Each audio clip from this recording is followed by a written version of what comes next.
GTU એટલે કે Gujarat technological university હવે ભારતીય પ્રાચીન સંસ્કૃતિ ભણાવશે। જીટીયુ હવે ભારતીય પ્રાચીન સંસ્કૃતિની સાથે સાથે ઇતિહાસનો અને વારસો પણ શીખવાડશે।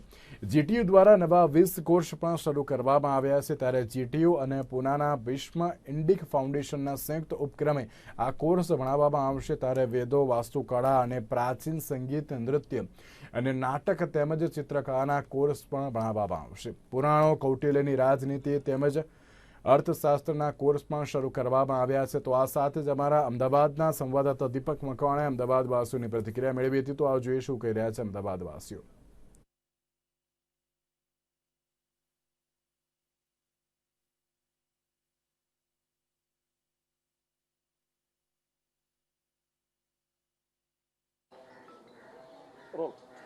ગુજરાત ટેકનોલોજી યુનિવર્સિટીએ 20 જેટલા નવા કોર્સ છે તેની શરૂઆત કરી છે।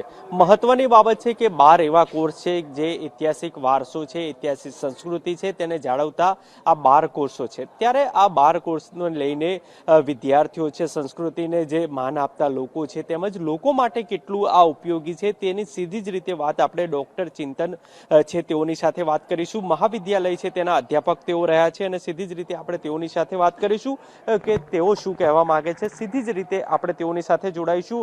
ડોક્ટર ચિંતનજી, જે રીતે મહત્વની બાબત છે કે 12 એવા કોર્સ છે જે ઐતિહાસિક વારસાને લઈને શરૂ કરવામાં આવી રહ્યા છે, કેટલા મહત્વના રહેશે? સર્વપ્રથમ તો આપ સૌને હું એ જણાવતા ખૂબ જ આનંદનો અનુભવ કરું છું કે જીટીયુ ગુજરાત ટેકનિકલ યુનિવર્સિટી દ્વારા ભારતીય સંસ્કૃતિ અને સંસ્કૃતના વારસાને સાચવી રાખવા માટે એક મોટું અને મહત્વપૂર્ણ એક કદમ એમણે જે ઉઠાવ્યો છે અને એક સારું એવું જે એક એમણે નિર્ણય લઈને આગળ વધવાનું અને સંસ્કૃતિને સુરક્ષિત કરવાનું જે કાર્ય કરી રહ્યું છે, તો એ નિર્ણય બદલ એમનો ખૂબ ખૂબ આભાર હું પ્રકટ કરીશ।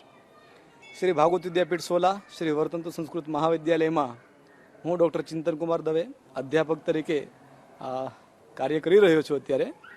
અને સંસ્કૃતમ અને સંસ્કૃતિ આ બંને જે છે એ એકબીજાને આશ્રિત છે। એટલા જ માટે એવું કહેવાય છે કે સંસ્કૃતિ સંસ્કૃત આશ્રિતા, એટલે કે ભારતીય સંસ્કૃતિ જે છે એ સંસ્કૃતને આશ્રિત છે। આજે જીટીયુ દ્વારા 12 વિવિધ પ્રકારના કોર્સ જે શરૂ કરવામાં આવી રહ્યા છે, જે ડિપ્લોમા કોર્સિસ છે, શોર્ટ ટર્મ કોર્સિસ છે, કે જેની અંદર વાસ્તુ ડિપ્લોમા છે, પુરાણ ડિપ્લોમા, ત્યારબાદ અન્ય જે શાસ્ત્રો છે એને લગતા નાના નાના કોર્સિસ છે, વેદ, ભગવદ્ ગીતા, રામાયણ, આ બધા જ જે અત્યંત આપણી માટે અને આપણા રોજિંદા જીવનને ઉપયોગી જે આપણી ધરોહર સમાન ગ્રંથો છે, જે પુરાણો છે, જે સાહિત્ય છે, એને લઈને આ વિવિધ 12 પ્રકારના જે શોર્ટ ટર્મ કોર્સ શરૂ કરવામાં આવી રહ્યા છે, જે આજના સમયમાં અત્યંત ઉપકારક છે। કારણ કે આજની પેઢી આ કોરોના મહાકાલની અંદર જે સમયે દવા કામ નથી કરી એ સમયે દુઆએ કામ કર્યા છે। તો એનું જે ઉદાહરણ આપણી ભારતીય સંસ્કૃતિની સભ્યતા, કે પૂર્વના સમયની અંદર જેવું કહેવામાં આવતું કે ભાઈ હાથ ધોઈને જ આપણે કોઈ પણ વસ્તુનો સ્પર્શ કરવો, આ બધા જ જે નિયમો જે તે સમયે જેને પુરાણી વાતો કહેવામાં આવતી હતી, એ આજે જ્યારે આ કોરોના કાળમાં જ્યારે કડવા અનુભવથી સમગ્ર વિશ્વ પસાર થયું ત્યારે તેમને એમ થયું કે ભાઈ આ ભારતીય સંસ્કૃતિ અને સભ્યતા જે છે એને આપણે ફોલો કરવી જોઈએ। તો આવી જ બધી અનેક નાની નાની ઝીણી ઝીણી બાબતો જે સંસ્કૃતમાં અને સંસ્કૃતના સાહિત્યની અંદર ઉપલબ્ધ છે, એ બધી જ વસ્તુઓને ધ્યાનમાં રાખીને જીટીયુ દ્વારા ગુજરાત ટેકનિકલ યુનિવર્સિટી, જે ખરેખર તો ટેકનિકલ યુનિવર્સિટી છે પણ છતાંય સંસ્કૃતની અંદર રહેલું જ્ઞાન, વિજ્ઞાન જે છે, કારણ કે એમાં ખગોળશાસ્ત્ર પણ છે, ભૂગોળશાસ્ત્ર પણ છે, વૈદિક ગણિત પણ છે, તો આવા અન્ય અનેક વિષયો છે કે જે 12 જેવા શોર્ટ ટર્મ કોર્સ જે છે એ જીટીયુ દ્વારા શરૂ કરવામાં આવી રહ્યા છે। અને આ શોર્ટ ટર્મ કોર્સ જે છે એ ખરેખર પ્રત્યેક ભારતીય છાત્ર માટે, વિદ્યાર્થી માટે અને જનસામાન્ય માટે અત્યંત ઉપયોગી છે। જો આ કોર્સ આપણે કરીશું તો ક્યાં વૈદિક ગણિતમાં શું કીધું છે, અથવા તો હોરાશાસ્ત્ર શું છે, અથવા જ્યોતિષ શું છે, વાસ્તુશાસ્ત્રની હકીકત શું છે, આ બધી જ પરિપ્રેક્ષ્યને આપણે ખૂબ સારી રીતે જોઈ શકીશું, જાણી શકીશું અને તજજ્ઞો દ્વારા, વિદ્વાનો દ્વારા તેને માણી પણ શકીશું। તો એનો ખૂબ જ સારી રીતે લાભ લેવા માટે સૌને વિનંતી છે કે તેઓ આજે જીટીયુ દ્વારા આજે 12 પ્રકલ્પો, હું તો પ્રકલ્પ કહીશ નહીં કંઈ કોર્સ, કારણ કે આ પ્રકલ્પ એવા છે કે જેના દ્વારા આજની પેઢી જે છે એ સંસ્કૃત તરફ અને સંસ્કૃતના માધ્યમથી સંસ્કૃતિની તરફ વળશે.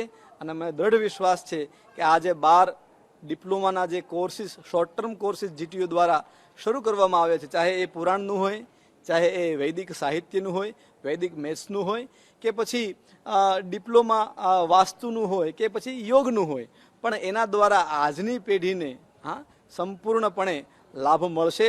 અને તો જ ભારતસ્ય પ્રતિષ્ઠે દ્વે સંસ્કૃતમ સંસ્કૃતિસ તથા, ભારતની પ્રતિષ્ઠા ફક્ત 2 જ વસ્તુમાં સમાયેલી છે, અને એ છે ભારતીય સંસ્કૃતિ અને ભારતમાં રહેલું આ સંસ્કૃત ભાષાનું ગૌરવ. આ 2 દ્વારા જ આપણી ગૌરવની ગરિમા જે છે અને વિશ્વગુરુ બનવાનું જે સ્વપ્ન છે એ સાકાર થઈ શકે છે.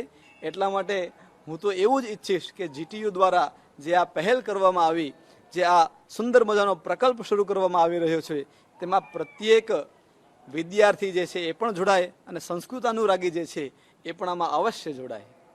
એટલું જ કહીને હું મારી વાણીને અહીંયા વિરામ આપીશ.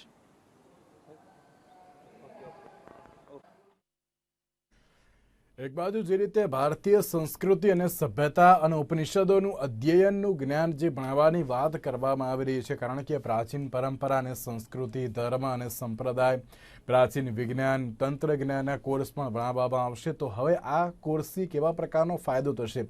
ભારતના વિસરતા જે પ્રાચીન મૂલ્યો છે તેને જાળવવા માટેનો આ કોર્સ અત્યારે આવતો કેટલો ફાયદાકારક છે, અને તેમાં વિદ્યાર્થીઓ હવે કેટલી સભાનતા અને સજાગતા દાખવીને હવે તેમાં અત્યારે એડમિશન લેશે તેને લઈને પણ સવાલ યથાવત છે. તો તેની સાથે હવે જોવાનું એ રહ્યું કે હવે જે જીટીયુ દ્વારા કોર્સ શરૂ કરવામાં આવ્યા છે તેનો કેવા પ્રકારનો પ્રતિસાદ મળશે. તો આ હતા અત્યાર સુધીના સમાચાર. વધુ સમાચાર માટે આપ જોતા રહો નિર્માણ ન્યૂઝ. નમસ્કાર.